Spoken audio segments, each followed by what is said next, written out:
Date है आज 23 जनवरी 2021 और आज के करंट अफेयर के टॉपिक देखते हैं।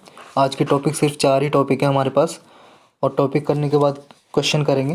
क्वेश्चन हम लास्ट में करेंगे रोज़ की तरह। स्टार्ट करते हैं। फर्स्ट टॉपिक क्या है? Place in news Namrup. Namrup ये प्लेस है, एक जगह है, कहाँ पे है और क्यों न्यूज़ में, इसके बारे में डिटेल से पढ़ेंगे। सेकंड क्या है? RBI retains SBI, ICI, HDFC banks as a too big to fail banks. तो ये क्या न्यूज़ है इससे रिलेटेड, इसे देखेंगे। एक्सरसाइज कवच न्यूज़ में इसे पढ़ेंगे। Governors delay on mercy petition, ये क्या न्यूज़ है और मर्सी पिटीशन क्या है, इसके बारे में डिटेल से डिस्कशन करेंगे। तो स्टार्ट करते हैं अपना डिस्कशन। फर्स्ट न्यूज़ क्या है? Places in news Namrup. ये नामरूप अभी न्यूज़ में है। ये कहाँ पे है? ये असम में एक प्लेस है जी, जो पटकाई रेंज है। ये पटकाई की पहाड़ी है जिसे कहते हैं पटकाई रेंज। ये इसके पास है असम में, यहाँ पे असम में यहाँ पे कहीं पे है ये नामरूप। साउथ ईस्ट असम में है नामरूप। तो ये आपको लोकेशन याद रखनी है। न्यूज़ क्या है इससे रिलेटेड? अभी जो केमिकल्स एंड फर्टिलाइज़र मिनिस्टर है, उसने क्या है लॉन्च किया है एक फर्टिलाइज़र यूरिया प्लांट, मतलब खाद बनाएगा, यूरिया खाद बनाएगा, यूरिया फर्टिलाइज़र। एक फैक्ट्री लॉन्च की है नामरूप में, इसलिए ये न्यूज़ में है। ये यूनिट होगी जो क्या करेगी, यहाँ का लोकल का डेवलपमेंट इंश्योर करेगी और जॉब क्रिएट करेगी। क्योंकि जब यहाँ पे मान लो फैक्ट्री बनेगी तो डेवलपमेंट तो होगा ही, विकास होगा और जॉब भी क्रिएट होंगी। इसके बारे में थोड़ा डिटेल से पढ़ते हैं नामरूप के बारे में। नामरूप क्या है? एक स्मॉल टाउन है। ये कहाँ पे है? जो पटकाई माउंटेन रेंज है उसके पास है ये। पटकाई जो माउंटेन रेंज है उसको पूर्वांचल रेंज भी बोला जाता है, जो म्यांमार को कनेक्ट करती है। आपने देखा अभी फिगर में, वो म्यांमार और इंडिया के पास ही है और ये साउथ ईस्टर्न पार्ट में है असम के। ये हम पढ़ चुके हैं। यहाँ पे एक नदी है जिसका नाम है दिसांग और दिहिंग, या तो दिहिंग भी बोल सकते हैं उसे, दिसांग, दो नाम है इसके। रिवर फ्लो करती है। ये एक इंडस्ट्रियल टाउन है असम का नामरूप। नामरूप को मैच द फॉलोइंग में पूछ सकता है, या फिर जो पटकाई रेंज है उसके बारे में क्वेश्चन पूछा जा सकता है। नामरूप इंडिया का फर्स्ट प्लेस हो गया जहाँ पे natural gas based fertiliser factory establish हुई है। मतलब कि ये फर्स्ट प्लेस है इंडिया का जहाँ पे नेचुरल गैस से क्या है फर्टिलाइज़र बनाया जाएगा। कैसे? ये 3 चीज़ें यूज करेगा। एक तो नेचुरल गैस आपकी, और वाटर को स्टीम फॉर्म में लेगा भाप की तरह, और नाइट्रोजन लेगा एयर से, और यूरिया प्रोड्यूस करेगा। आपको पता होगा ना, एयर में बहुत सारी गैस होती है। नाइट्रोजन हो गई आपकी, ऑक्सीजन हो गई आपकी, कार्बन हो गई, ऐसे सल्फर डाइऑक्साइड, ऐसे बहुत सारी गैस होती हैं। तो एयर से ही नाइट्रोजन लेगा और वाटर लेगा स्टीम की फॉर्म में, भाप की फॉर्म में, और नेचुरल गैस, इन तीनों से मिला के क्या है यूरिया बनाया जाएगा। यूरिया जो एग्रीकल्चर में यूज होता है, देखा होगा आपने। अब थोड़ा माउंटेन रेंज है जो पटकाई, इसके बारे में डिटेल से थोड़ा पढ़ लेते हैं। ये आपने देख ही लिए पटकाई रेंज। ये पटकाई रेंज यहाँ पे है, और ये कौन कौन सी इसमें पटकाई जो रेंज है ना, उसमें कौन कौन सी और भी पहाड़ी इंक्लूड होती हैं। ये आपकी तो एक तो पटकाई बुम बोलते हैं। ये पूरी पटकाई रेंज है यहाँ पे। इसके कई सारे पार्ट हैं। एक तो पटकाई बुम, दूसरा ये गारो खासी जयंती है, ये 3 है। ये मेघालय में है ये इसका पार्ट है। और एक आपकी लुसाई हिल्स है। लुसाई हिल्स यहाँ पे है मिजोरम में, लुसाई हिल्स। तो ये आपको याद रखना है और इसके बारे में पढ़ते हैं डिटेल से। देखो जी, पटकाई या पटकाई बुम हिल्स है यहाँ नॉर्थ ईस्टर्न एरिया में, जो म्यांमार के साथ बॉर्डर लगाती हैं। ये क्या है, टेक्टोनिक प्रोसेस से क्रिएट हुई थी हिमालयाज़ में। ये मीसोजोइक इरा में, मीसोजोइक इरा मतलब टाइम से रिलेटेड है जी, टाइम है बहुत ही हज़ारों साल पहले, मीसोजोइक इरा। और टेक्टोनिक एक्टिविटी आप जानते ही हो, जब क्या है प्लेट आपस में मूव करती हैं अर्थ के अंडर, तो इन्हें ही बोलते हैं टेक्टोनिक प्रोसेस। और क्या है इसमें, ये क्या है कंपैरिजन किया गया है कि पटकाई हिल क्या है हिमालय की तरह रगड़ नहीं है। रगड़ का मतलब होता है जी जो ऊंचा नीचा होता है ना बहुत, ऐसे मान लो ये रगड़ हो गई आपकी, रगड़ ऊंचा नीचा है, ऊबड़ खाबड़। तो हिमालय जितनी ऊबड़ खाबड़ है इतना ये पटकाई हिल्स नहीं है, रगड़। तो इसलिए Patkai hill range are not as rugged as the Himalayas. और जो पीक्स हैं वो भी मच लोअर हैं। मतलब हिमालय से जो पीक है, चोटी है, पहाड़ी की चोटी, वो बहुत ही कम हाइट की है पटकाई हिल्स में। और फीचर्स क्या हैं इसके? पटकाई रेंज में कॉनिकल पीक्स हैं। कॉनिकल का मतलब है जी बिल्कुल शार्प, ये कॉनिकल हो गया आपका शंकु आकार में। स्टीप स्लोप्स हैं। स्टीप का मतलब होता है, देखो जी, ये स्लोप आपका स्टीप हो गया और ये स्लोप मान लो ये जेंटल स्लोप हो गया, समझे? ये जो हॉरिजॉन्टल टाइप थोड़ा हो जाता है और वर्टिकल थोड़ा रहता है तो उसे स्टीप स्लोप बोलते हैं, स्टीप। और हॉरिजॉन्टल टाइप थोड़ा हो जाता है, जेंटल स्लोप बोलते हैं। डीप वैलीज हैं, वैली घाटी आप जानते ही हो, डीप वैली जैसे ये हो गई।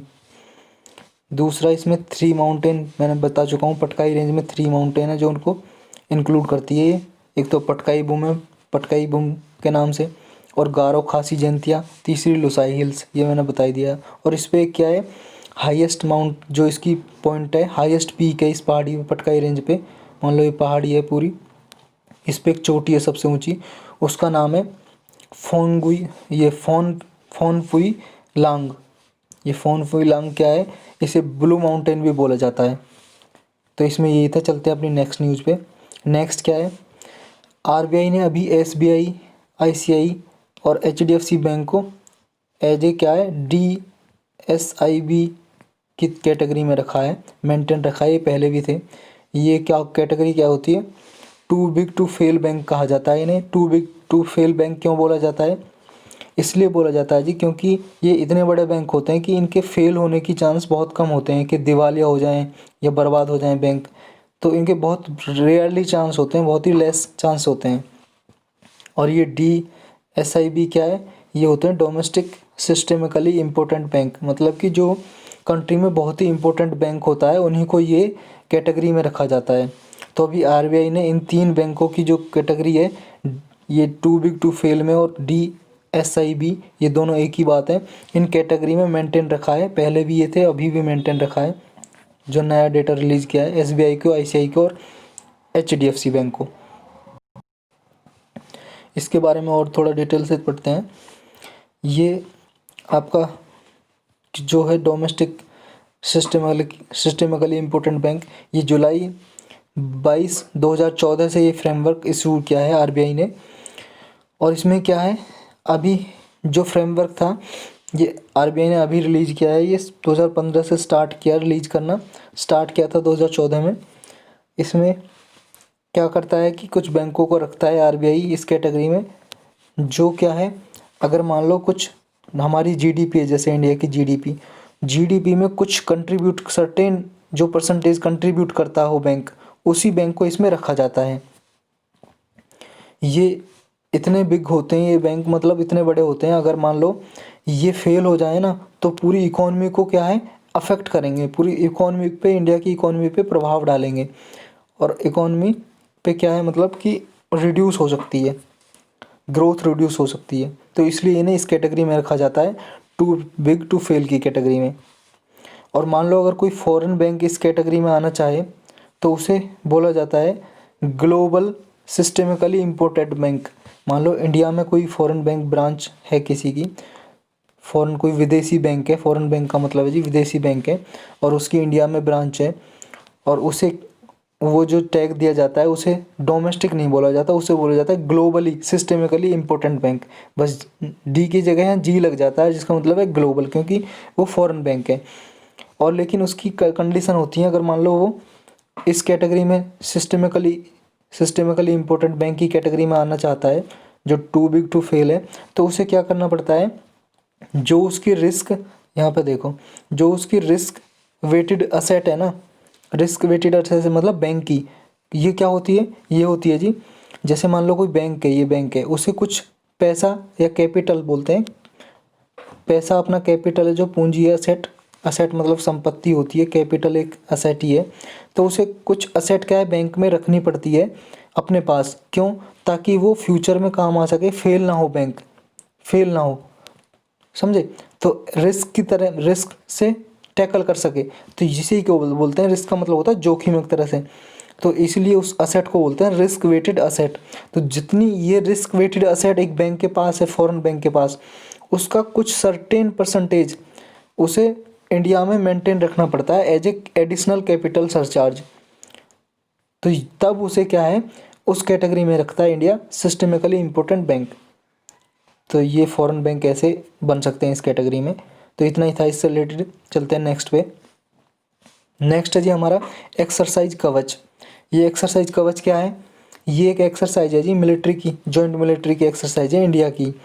ये किस किस के बीच में होती है एक्सरसाइज, इसमें ये चारों पार्टिसिपेट करती हैं जी, Indian army, Indian navy, Indian air force और इंडियन कोस्ट गार्ड। ये चारों फोर्स इसमें पार्टिसिपेट करती हैं। और किसके अंडर काम करती हैं, किसके अंडर, इनमें मान लो इनके जो सोल्जर्स हैं, जब एक्सरसाइज होती है तो किसके अंडर ये कंडक्ट होती है। एक विंग है जी अंडमान एंड निकोबार कमांड, ये इसके अंडर होती है। ये अंडमान निकोबार कमांड क्या है, ये तीनों ये फोर्स है ना, इनसे मिला के एक कमांड बनाई गई है। इंडियन नेवी, आर्मी और एयरफोर्स से मिला के ही कमांड बनाई गई है। उन इसके अंडर ही मिलिट्री परफॉर्म होती है, मिलिट्री एक्सरसाइज। इस एक्सरसाइज में क्या करते हैं, मैरी टाइम सर्विलेंस। एक तो जी जैसे मान लो हमारा ये इंडिया है, तो कोस्टल एरियाज़ में और ओशंस में क्या है, सर निगरानी वगैरह करते हैं।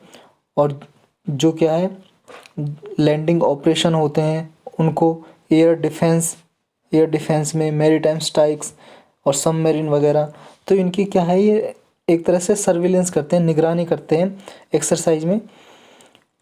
और जो ये एक्सरसाइज है, जो concurrently joint intelligence surveillance and reconnaissance exercise हो रही है, इसमें एक्सपर्ट भी पार्टिसिपेट करती हैं, वेरियस टेक्निकल हों, इलेक्ट्रॉनिक या ह्यूमन इंटेलिजेंस, तीनों सर्विस से ये टेक्निकल, इलेक्ट्रॉनिक और ह्यूमन इंटेलिजेंस पार्टिसिपेट करते हैं इस एक्सरसाइज में। अब ये ट्राई सर्विस एक्सरसाइज है, जो ये क्या है, वार फाइटिंग कैपेबिलिटीज़ होती है इसके साथ। मतलब पास के मान लो अगर को फाइट करनी पड़ जाए तो ये कैपेबिलिटी होती है कि इसके पास फाइट कर सकती है तीनों कमांड के साथ। और क्या है, और क्या जी नेक्स्ट इसमें एक ये जी जो आपकी अंडमान निकोबार कमांड है ना, ये जिसके अंडर ये परफॉर्म की जाती है एक्सरसाइज, मिलिट्री एक्सरसाइज, ये अभी कंट्री की हमारी जो एक ही अकेली ही ओनली जॉइंट फोर्सेस कमांड है। मतलब जो मिलिट्री की तीनों सेनाओं से मिलके कोई कमांड बनाई गई है, ये अभी ओनली केवल अकेली एक कमांड है, ये अंडमान निकोबार कमांड। तो इसमें इतना ही था। चलते हैं नेक्स्ट पे। नेक्स्ट क्या है जी हमारा, नेक्स्ट टॉपिक है जी गवर्नर्स डिले, कहाँ गया, governors delay on mercy petition. Delay का मतलब होता है जी देरी करना, गवर्नर आप जानते ही हो।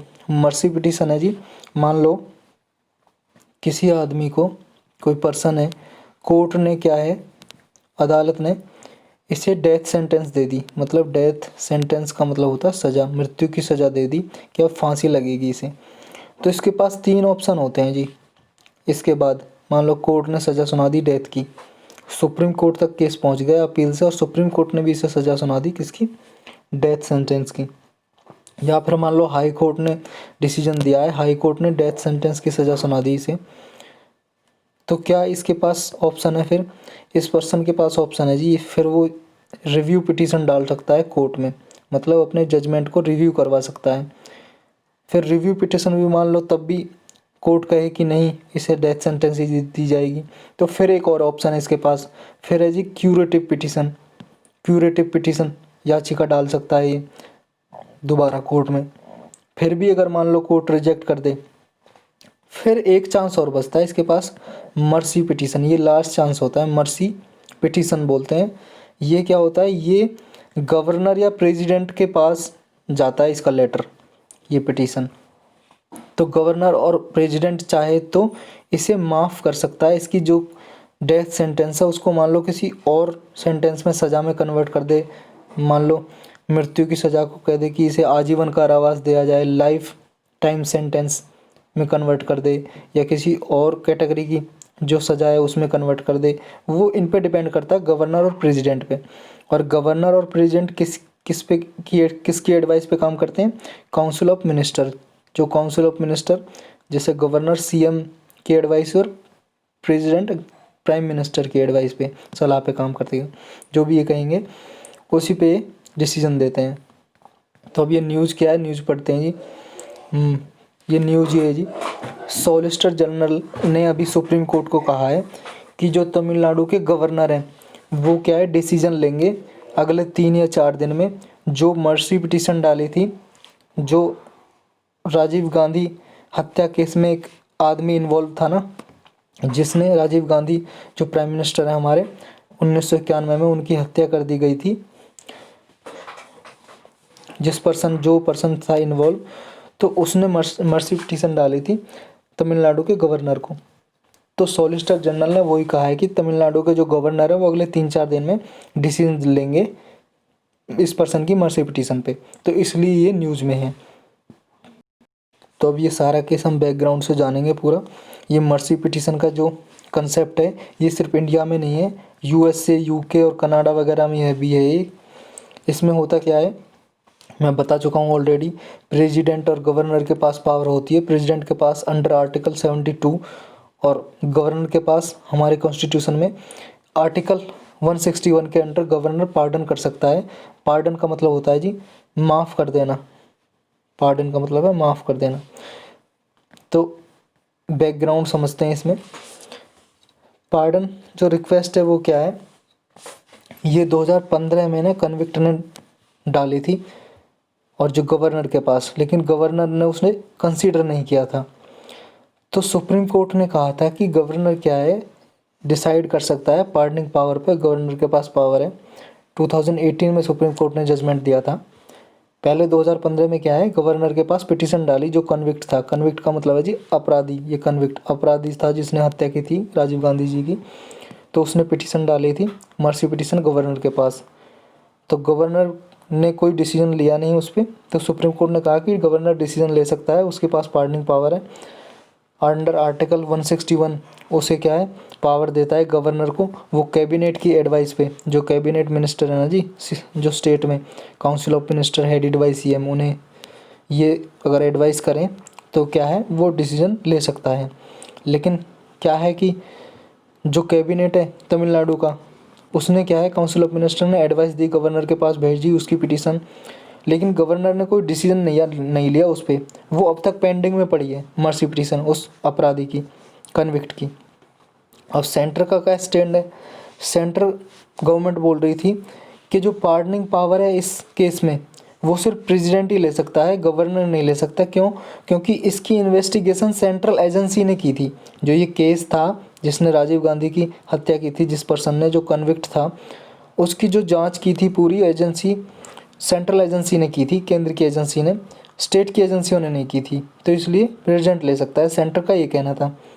लेकिन जिसने पिटीशन डाली थी सुप्रीम कोर्ट में, उस पिटिशनर का क्या कहना था, पिटिशनर के आर्गूमेंट थे, जिसने याचिका डाली थी गवर्नर के पास, उसका कहना था कि कन्विक्ट क्या है फ्री है जी, जो अपराधी फ्री है, चाहे वो गवर्नर के पास जाए या प्रेसिडेंट के पास जाए, उसके पास ये दोनों चूज करने की आज़ादी है। वो किसी से के पास भी पिटीशन डाल सकता है। तो ये केस गया फिर कॉन्स्टिट्यूशनल बेंच के पास, मतलब कोर्ट के पास। तो कोर्ट ने क्या है जजमेंट दिया। उस जजमेंट का नाम क्या था, जिस केस का क्या नाम था जिसमें फैसला सुनाया, केस का नाम था जी union of India versus Sriharan. ये 2015 में दिया, जिसमें कहा गया कि हाँ पिटिशनर के पास जो भी मान लो कन्विक्ट अपराधी है उसके पास आज़ादी है, वो चाहे प्रेसिडेंट या गवर्नर किसी से भी, मतलब अपनी पिटीशन किसी के पास भी डाल सकता है, मर्सी पिटीशन, वो चाहे तो गवर्नर के पास भी और प्रेसिडेंट के पास भी। लेकिन सेंटर ने क्या है रिजेक्ट कर दिया था 2018 में, जो तमिलनाडु गवर्नमेंट का प्रपोजल था कि कन्विक्ट को क्या है कि उसे रिमिट किया जाए, मतलब माफ़ किया जाए, उसकी जो डेथ सेंटेंस है उसको किसी दूसरी सेंटेंस में कन्वर्ट किया जाए, दूसरी सज़ा में, उसे मृत्यु की सज़ा ना दी जाए। ये अंडर सेक्शन 432 के अंडर कहा था। कोड ऑफ क्रिमिनल प्रोसीजर है जी, ये एक रूल्स है, मतलब कानून है, कोड ऑफ क्रिमिनल प्रोसीजर, इसका सेक्शन है एक, मतलब इसकी जो धाराएं हैं 432, उसमें बोला था, उसमें ये कहा गया है कि क्या है कन्विक्ट को क्या है वो सेपरेट नहीं कर सकता। वो कन्विक्ट है जो कन्विक्ट को मान लो सेंटर ने रिजेक्ट कर दिया उसकी पिटीशन, तो जो कन्विक्ट है, अपराधी है, वो क्या है, गवर्नर के पास भी जा सकता है इस सेक्शन के अंडर, कि वो रोक नहीं सकता कि वो सिर्फ प्रेसिडेंट ने अगर मान लो मना कर दिया है मान लो, तो वो गवर्नर के पास भी जा सकता है अंडर आर्टिकल 161 के अंदर। क्या है, जो कॉन्स्टिट्यूशन है हमारा, उसके आर्टिकल 161 में गवर्नर के पास भी पार्डनिंग पावर है कि वो डेथ सेंटेंस को किसी और सेंटेंस में कन्वर्ट कर सके, तो वो उसके अंडर जा सकता है। और ये सेक्शन 432 भी बोलता है सीआरपीसी का। अब इसमें नेक्स्ट क्या है, नेक्स्ट ये जी मान लो जो ये सीआरपीसी का सेक्शन 432 है, इसके अकॉर्डिंग क्या है, कोई भी अप्रोप्रिएट गवर्नमेंट, चाहे सेंट्रल गवर्नमेंट हो चाहे स्टेट गवर्नमेंट हो, वो किसी भी टाइम बिना कंडीशन के जो पर्सन है उसको क्या है, उसको मतलब जो पार्डन कर सकती है अगर पर्सन एक्सेप्ट करता है, स्वीकार करता है अपनी सेंटेंस को। समझे। अब सुप्रीम कोर्ट का क्या ऑब्जर्वेशन है इसमें, सुप्रीम कोर्ट का ऑब्जर्वेशन है जी, सुप्रीम कोर्ट ने कहा है कि जो डिसीजन है जो ये गवर्नर ने पेंडिंग रखा है, जो तमिलनाडु गवर्नमेंट ने क्या है कि गवर्नर को प्ली भेजी थी, जो पिटीशन डाली थी जिस पर्सन ने, तो गवर्नमेंट ने पेंडिंग रखा है, तो उस पर सुप्रीम कोर्ट का क्या कहना है। सुप्रीम कोर्ट ने कहा है कि ये जो गवर्नर का डिले है ये एक्स्ट्रा ऑर्डिनरी है, मतलब गवर्नर के पास पावर है डिले करने की। कैसे कि गवर्नर उसे रिजेक्ट तो कर नहीं सकता है जो स्टेट ने रिकमेंड किया है, मान लो जो काउंसिल ऑफ मिनिस्टर है सीएम, हेडेड बाई सीएम, तो इस काउंसिल ऑफ मिनिस्टर ने गवर्नर को एडवाइस की कि आप ये पिटीशन है जो मर्सी पिटीशन, इस पर साइन कीजिए, लेकिन उसे रिजेक्ट तो कर नहीं सकता है गवर्नर, लेकिन क्या है, उसे एक बार रिकंसीडर के लिए भेज सकता है। रिकंसीडर का मतलब है मान लो ये पिटीशन गई जी ये मर्सी पिटीशन है किसी पर्सन की, ये काउंसिल ऑफ मिनिस्टर ने भेजी गवर्नर के पास, तो गवर्नर के पास क्या है, वो दो चांस है इसके पास, ये तो चाहे तो रिकंसीडर के लिए भेज सकता है। रिकंसीडर का मतलब है कि आप दोबारा कंसीडर करो डिसीजन को, तो क्या है फिर काउंसिल ऑफ मिनिस्टर दोबारा कंसीडर करते हैं और फिर मान लो भेज देते हैं। तो फिर क्या है, गवर्नर के पास एक ऑप्शन है, वो क्या है, कॉन्स्टिट्यूशन में, संविधान में ऐसा नहीं दिया हुआ है कितने टाइम में इसे साइन करके देना है। अगर मान लो फिर काउंसिल ऑफ मिनिस्टर ने भेज दी मर्सी पिटीशन, तो कॉन्स्टिट्यूशन में कहीं नहीं लिखा हो संविधान में कि कितने टाइम में उसे साइन करके देना है, कितने टाइम में डिसीजन लेना है। तो इसीलिए ये क्या है, सुप्रीम कोर्ट ने भी कहा there is no time prescribe to take a decision, मतलब कितने टाइम में गवर्नर डिसीजन लेगा, कोई टाइम प्रेस्क्राइब नहीं है कॉन्स्टिट्यूशन में। तो इसलिए क्या है, ये मतलब गवर्नर ने ऑलरेडी एक बार रिटर्न कर दिया है, जो स्टेट गवर्नमेंट ने दिया था ना मर्सी पिटीशन पे साइन करने के लिए, गवर्नर ने तमिलनाडु के ने पहले ही रिकंसिडर के लिए भेज चुका था एक बार, लेकिन दोबारा फिर गवर्नमेंट ने भेजी मर्सी पिटीशन, तो गवर्नर ने क्या है, कोई डिसीजन नहीं लिया, और डिसीजन इसने ले लिया क्योंकि वो कॉन्स्टिट्यूशन कहता ही नहीं है कि कितने टाइम में डिसीजन लेना है। अब ये गवर्नर की मर्जी है जी वो डिसीजन ले ना ले। अब थोड़ा हम ये केस कंप्लीट हो गया, पार्डनिंग पावर क्या क्या है ये थोड़ा कम देखते हैं प्रेसिडेंट और गवर्नर की। अब प्रेसिडेंट की पावर ये हम ऑलरेडी पढ़ चुके हैं कि अंडर आर्टिकल 72 हमारे कॉन्स्टिट्यूशन के, ये प्रेसिडेंट की पार्डनिंग पावर है। कौन कौन सी पार्डनिंग पावर है जी, कौन कौन से माफ़ करने की कौन कौन सी पावर है, ये जी पार्डन्स, रिप्रीव, रेस्पाइट और रिमिशन, या फिर सस्पेंड, रिमिट और कम्यूट, ये पावर है जी। ये इनमें अलग अलग केस होते हैं, ये आपने पॉलिटी में पढ़ा भी होगा, लक्ष्मीकांत में अच्छे से दिया है। दूसरा ये क्या है कि जो प्रेसिडेंट की एक एक्स्ट्रा ऑर्डिनरी पावर है जो गवर्नर के पास नहीं होती, कि मान लो कोई भी पर्सन के को डेथ सेंटेंस दे दी गई है, तो उसमें बिल्कुल क्या है, वो पार्डन कर सकता है। बिल्कुल पार्डन का मतलब है जी हाँ, कि उसे बिल्कुल फ्री कर सकता है। मान लो किसी को डेथ सेंटेंस दे दी, डेथ की सज़ा, मृत्यु की सज़ा सुना दी, और प्रेसिडेंट चाहे तो उसे क्या है बिल्कुल फ्री कर देगा। अब उस पर कोई केस ही नहीं है, अब बिल्कुल नॉर्मल सिटीजन की तरह हो गया, अब अपराधी नहीं है वो, अब अपराधी नहीं है, बिल्कुल फ्री है वो। तो ये लेकिन काउंसिल ऑफ मिनिस्टर की एडवाइस भी करता है प्रेसिडेंट, जो एडवाइस देती है फिर उस पर साइन करता है। लेकिन लिमिटेशन यही है, देखो प्रेसिडेंट की क्या है, वो सिर्फ जो गवर्नमेंट करेगी डिसीजन लेगी, प्राइम मिनिस्टर होगा जो, council of minister headed by prime minister जो डिसीजन देंगे उस वही प्रेसिडेंट क्या है एक्सरसाइज करेगा। वो इंडिपेंडेंटली, यहाँ पे ये लिखा है president can not exercise his power of pardon independent of the government. मतलब गवर्नमेंट से अलग होकर कोई डिसीजन नहीं ले सकता, जो गवर्नमेंट बोलेगी, मतलब गवर्नमेंट का यही मतलब है प्राइम मिनिस्टर जो बोलेंगे वो ही करेंगे प्रेसिडेंट। अब सेवरल केसेस में सुप्रीम कोर्ट ने ये भी कहा है अपने कई केसों में कि प्रेसिडेंट के काउंसिल ऑफ मिनिस्टर की एडवाइस पे ही काम करेगा, और जिनमें से 2 केस हैं ये, एक केस है Maruram versus Union of India 1980 का केस है, दूसरा है Dhananjay Chatterjee versus State of West Bengal, ये 1994 का केस है। तो सुप्रीम कोर्ट ने भी कई बार ये बोला है, ये केसेस आप मान लो मेंस का आंसर है उसमें पार्डनिंग पावर आ जाए, उसमें आप इसे लिख सकते हो। अब रिकंसिडर कर सकता है क्या प्रेसिडेंट? बिल्कुल। अगर मान लो आर्टिकल 74 क्लाउज 1 ये कहता है कि मान लो कोई भी advice they council of minister headed by PM, मान लो प्राइम मिनिस्टर कोई भी एडवाइस दे, कैबिनेट मिनिस्टर कोई भी एडवाइस दे प्रेसिडेंट को, वो उसे एक बार रिकंसिडर कर सकता है अंडर आर्टिकल 74 क्लाउज 1 के अंडर।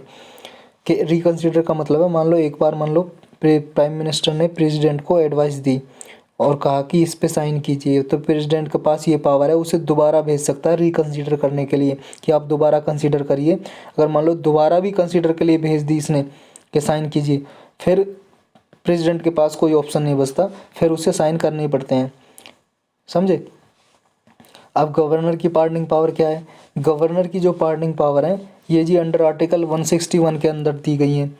इसके पास भी पावर है पार्डनिंग, जो सेम पावर है पार्डनिंग की, रिप्राइव, रेस्पेक्ट, रिमिशन, पनिशमेंट को सस्पेंड कर सकता है या रिमिट और कम्यूट कर सकता है सेंटेंस को। तो सारी पावर है इसके पास भी। लेकिन डिफरेंस क्या है कि ये सिर्फ जो गवर्नर है वो कहाँ तक ले सकता है कोई डिसीजन, मान लो स्टेट की बाउंड्री जहाँ तक है वहाँ कोई अपराध हुआ तब तक ही डिसीजन ले सकता है। यानी कि हाई कोर्ट ने मान लो डिसीजन दिया है स्टेट के किसी हाई कोर्ट ने, तभी वो डिसीजन ले सकता है, वरना और कहीं पे नहीं ले सकता। सिर्फ स्टेट तक की लिमिट है गवर्नर की पार्डनिंग पावर की। अब डिफरेंस दोनों के बीच में एक तो यही होगा, क्या है डिफरेंस, क्या है दोनों की, प्रेसिडेंट और गवर्नर की पार्डनिंग पावर में डिफरेंस क्या है? एक तो यही हो गया जी, गवर्नर की जो पावर है स्टेट तक की लिमिट है और प्रेसिडेंट पूरे ऑल इंडिया पे लिमिट है, यही हो गया। दूसरा डिफरेंस, प्रेसिडेंट की पावर दे रखी है आर्टिकल 72 में और गवर्नर की 161 में। तीसरा डिफरेंस क्या हो गया? तीसरा हो गया जी, कोर्ट मार्शल जो होते हैं, जो हमारी आर्म फोर्स होती है ना, उसके जो कोर्ट होते हैं मिलिट्री के कोर्ट, उन्हें बोलते हैं कोर्ट मार्शल। अगर उसने कोई डिसीजन दिया है तो प्रेसिडेंट की जो पार्डनिंग पावर है वो एक्सरसाइज कर सकता है, इस पर भी एक्सटेंड होती है, लेकिन गवर्नर नहीं कर सकता जी। अंडर आर्टिकल 61 गवर्नर के पास ये पावर नहीं होती कि वो इस पर एक्सरसाइज करे। मान लो किसी कोर्ट मार्शल ने डिसीजन दिया है तो उस पर एक्सरसाइज नहीं कर सकता, उस पर कोई डिसीजन नहीं ले सकता गवर्नर, वहाँ एक्सटेंड नहीं करती। ये तीसरा डिसीजन हो गया जी, मतलब तीसरा डिफरेंस। अब चौथा डिफरेंस क्या है जी दोनों की पावर में, प्रेसिडेंट और गवर्नर की? चौथा डेथ सेंटेंस का है, जो मैं ऑलरेडी बता चुका हूँ। वो क्या है कि प्रेसिडेंट क्या है, जो क्या है ऑल केसेस में जो कन्विक्ट होता है ना अपराधी, ऑल केसेस में वो पार्डन कर सकता है, चाहे डेथ सेंटेंस, मतलब डेथ सेंटेंस क्यों ना हो, मतलब किसी को मृत्यु की सज़ा मिली है तो भी उसे बिल्कुल फ्री कर सकता है, पार्डन कर सकता है। लेकिन गवर्नर के पास ये पावर नहीं होती। अगर डेथ सेंटेंस मिली है किसी को मृत्यु की सज़ा तो उसे बिल्कुल फ्री नहीं कर सकता, नॉर्मल आदमी की तरह हो जाए, जो बिल्कुल उसके कोई अपराध ही नहीं है, बिल्कुल फ्री नहीं कर सकता, उसे बिल्कुल क्षमा नहीं कर सकता, समझ रहे हो, पार्डन नहीं कर सकता डेथ सेंटेंस में। हाँ, गवर्नर डेथ सेंटेंस को किसी और सेंटेंस में, किसी सेंटेंस का मतलब है सज़ा, किसी और सज़ा में कन्वर्ट कर सकता है। मान लो लाइफ इम्प्रिजनमेंट में कर दिया, आजीवन कारावास दे दिया, उसे सज़ा में कन्वर्ट कर दिया, लेकिन बिल्कुल फ्री नहीं कर सकता। पार्डन का मतलब है यहाँ पे बिल्कुल फ्री कर दिया, उसे बिल्कुल आज़ाद कर दिया कि अब उसके पास उस पर कोई भी सज़ा नहीं है, तो वो नहीं कर सकता। तो आज के टॉपिक तो इतने ही थे जी, ख़त्म हुए। अब चलते हैं अपने क्वेश्चन पे, क्वेश्चन करेंगे हम अब। क्वेश्चन क्या है जी? फर्स्ट क्वेश्चन है, which of the following is or are the tributaries of Brahmaputra river. ये ब्रह्मपुत्र रिवर है जी, इसकी ट्राइब्यूटरी बतानी है आपको कौन कौन सी है। ट्राइब्यूटरी का मतलब होता है सहायक नदियाँ। कौन कौन सी नदियाँ हैं जो रिवर हैं वो इसमें आके मिलती हैं ब्रह्मपुत्र में, ये बताना आपको। आपके ऑप्शन है तिस्ता, लोहित, सुबनसिरी और मानस। करेक्ट कोड बताना जी, कौन कौन से मिलती है आपको ये बताना है। आपका आंसर है 1 3 2 2 3 4 या 1 2 3 4, बताओ जी। देखो जी, चारों के चारों ही इसकी ट्राइब्यूटरी हैं ब्रह्मपुत्रा की। तिस्ता भी, लोहित भी, सुबनसिरी और मानस। ये देख सकते हो आप मैप पे, यहाँ पे ये देखो जी, ये आपका मैप। ये तिस्ता रिवर है, ये कहाँ से निकलती है, सिक्किम से। और ये ब्रह्मपुत्रा रिवर है, जो आ रही, ये ब्रह्मपुत्रा रिवर आ रही है। ये आपकी तिस्ता रिवर मिल जाती है ब्रह्मपुत्रा रिवर में। ये देखो, इंडिया और बांग्लादेश बॉर्डर पे जाके मिल जाती है ये। और ये जी लोहित रिवर, लोहित में मिल जाती है यहाँ पे। ये आपकी सुबनसिरी रिवर, ये भी इसकी ट्राइब्यूटरी है। और ये है मानस रिवर, ये वाली मानस रिवर असम में। तो ये सारी ट्राइब्यूटरीज हैं इसकी, सहायक नदियाँ। चलते हैं अपने नेक्स्ट क्वेश्चन पे। नेक्स्ट क्या है जी, नेक्स्ट है हमारा, विच of the following mountain ranges come under Patkai. जो पटकाई माउंटेन रेंज है वो कौन कौन सी माउंटेन रेंज को इंक्लूड करता है, कौन कौन सी माउंटेन रेंज आती है इसमें। आपके ऑप्शन है जी, पटकाई बूम, सेकंड गारो खासी जयंतिया और लोसाई हिल्स। बताओ जी, ये तो अभी पढ़ा है। तीनों ही आती हैं जी, पटकाई बूम, गारो खासी जयंतिया और लोसाई हिल्स। तो इसका आंसर हो जाएगा D. D answer is correct answer. Next क्या है जी, नेक्स्ट है, which of the following is responsible for development and maintenance of national highways across the country. हमारे कंट्री में, देश में नेशनल हाईवे कौन बनाता है, ये बताना है आपको। जो हाईवे रोड बने होते हैं ना, रोड, नेशनल हाईवे रोड, तो उन्हें कौन बनाता है ये बताना है आपको, कौन डेवलप करता है। Ministry of Commerce and Trade, BRO Border Road Organisation, Niti Aayog, या Ministry of Roads Transport and Highways, कौन करता है जी। ये तो नाम से ही पता लग गया होगा जी, roads and transport and highways ministry करती है। डी करेक्ट आंसर है इसका। लेकिन एक चीज़ बतानी है इस क्वेश्चन में मुझे आपको, ये बॉर्डर रोड ऑर्गेनाइजेशन है, ये भी रोड बनाती है, लेकिन ये कहाँ पे बनाती है, इसके नाम में लिखा है बॉर्डर रोड। तो ये बॉर्डर पे ही रोड बनाती है, जो इंडिया के बॉर्डर हैं जी। मान लो किसी कंट्री से बॉर्डर लगते हैं, ये ज़्यादा ही ख़राब मैप बन गया ना, दूसरा बना लेते हैं।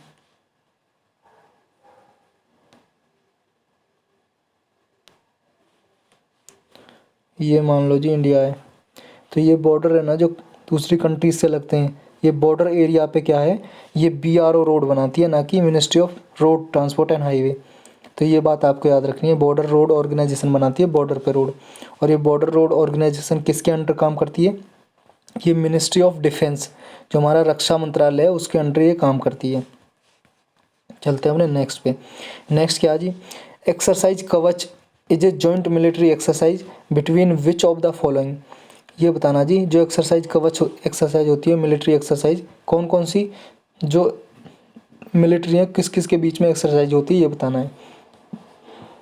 फर्स्ट है जी, इंडियन और ब्रिटिश आर्मी के बीच में, या इंडियन आर्मी या इंडियन नेवी के बीच में, या इंडिया और चाइनीज़ एयरफोर्स के बीच में, या फिर Indian army, Indian navy, Indian air force और इंडियन कोस्ट गार्ड। बताओ जी। जी बिल्कुल सही, डी आंसर है, अभी तो कराया डी। इंडियन आर्मी, नेवी और एयरफोर्स और इंडियन कोस्ट गार्ड तीनों पार्टिसिपेट करती हैं, एक्सरसाइज होती है एक्सरसाइज कवच। तो आज के लेक्चर में सिर्फ इतना ही था। मिलेंगे जी कल अगले लेक्चर के साथ, तक करंट अफेयर के साथ। कल नहीं मिलेंगे जी, कल तो छुट्टी रहेगी, हॉलीडे, संडे है। अब मंडे को मिलेंगे, मंडे को, हर संडे को छुट्टी रहा करेगी ना, हॉलीडे। तो यही था जी आज के लेक्चर में। Thanks for watching.